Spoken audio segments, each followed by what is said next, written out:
A base alienígena, escondida em Dulce. O que o governo americano nunca quis que você soubesse. Em uma pequena cidade do estado do Novo México, nos Estados Unidos, chamada Dulce, vivem pouco mais de 2.000 habitantes.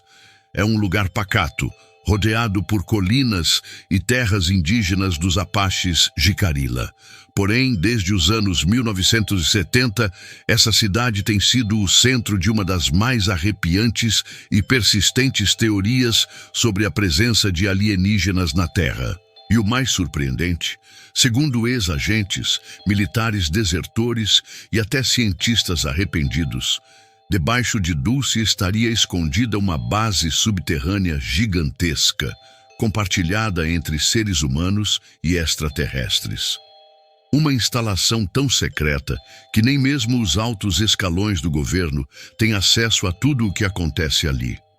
Os primeiros rumores surgiram quando um policial local começou a investigar estranhos mutilamentos de gado na região. Animais eram encontrados com órgãos removidos, com precisão cirúrgica, sem nenhum traço de sangue ou predadores. Helicópteros pretos sobrevoavam silenciosamente a área durante as madrugadas. A população começou a suspeitar de operações militares secretas.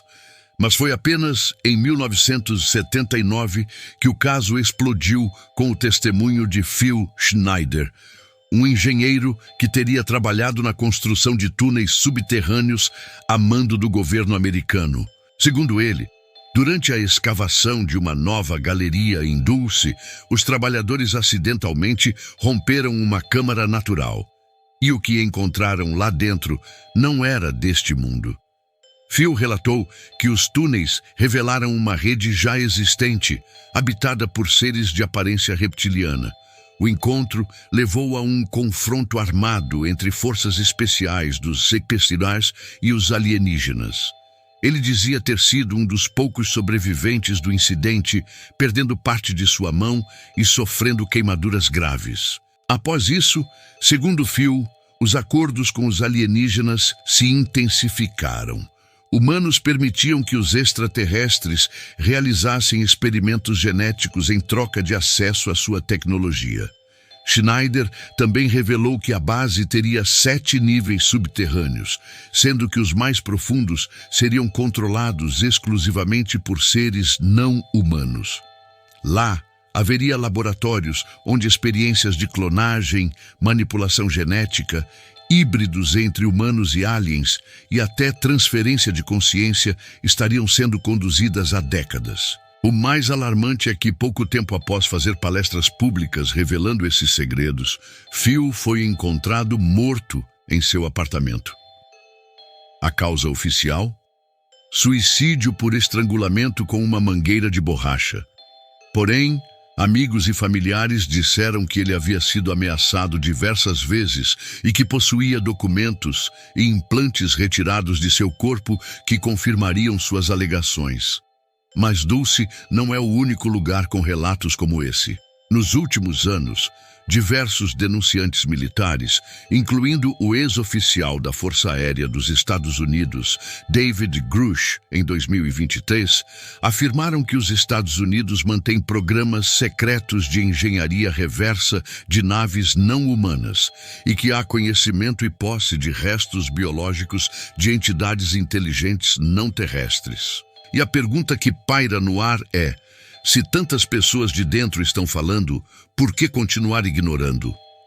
As montanhas Archuleta Mesa, que abrigariam a suposta entrada da base de Dulce, continuam inacessíveis. Satélites civis não conseguem captar imagens detalhadas da área, que parece constantemente encoberta por interferência.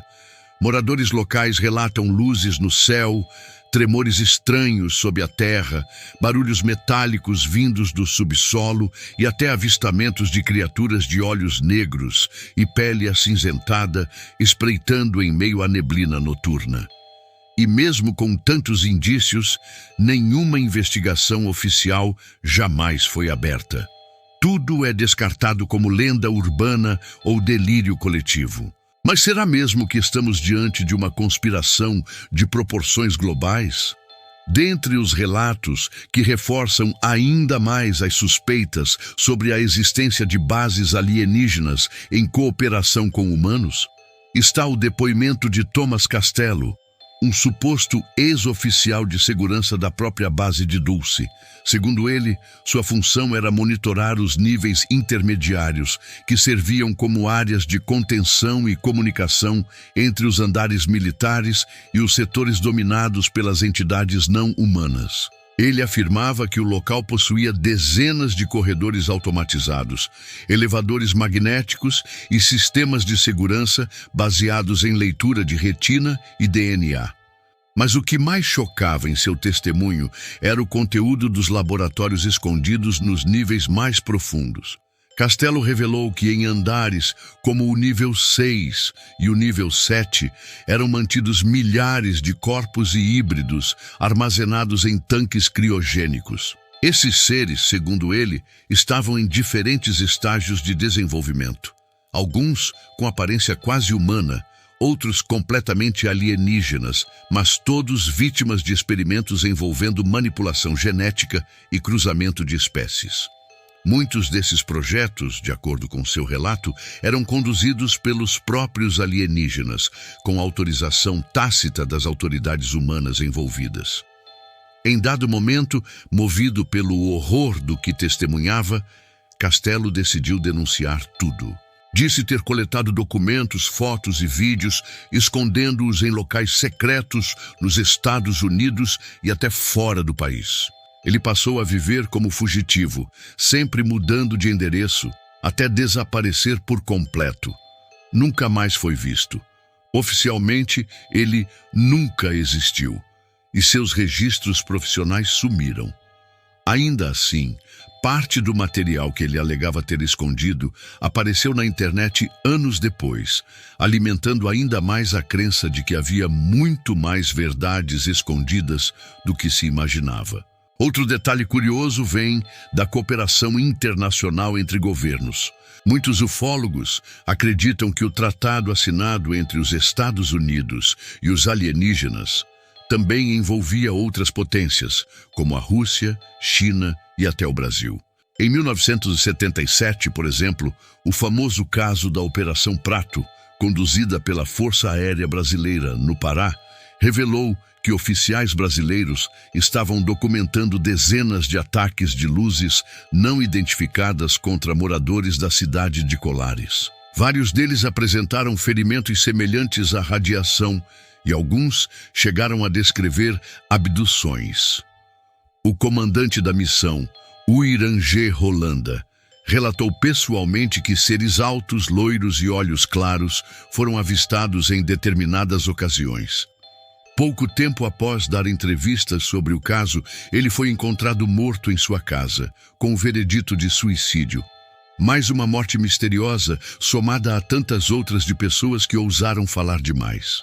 Nos bastidores da inteligência global, há rumores de que certas tecnologias atuais, como fibras óticas, microprocessadores, armamentos guiados por pensamento e até materiais indestrutíveis, foram presentes obtidos desses acordos de cooperação com raças extraterrestres.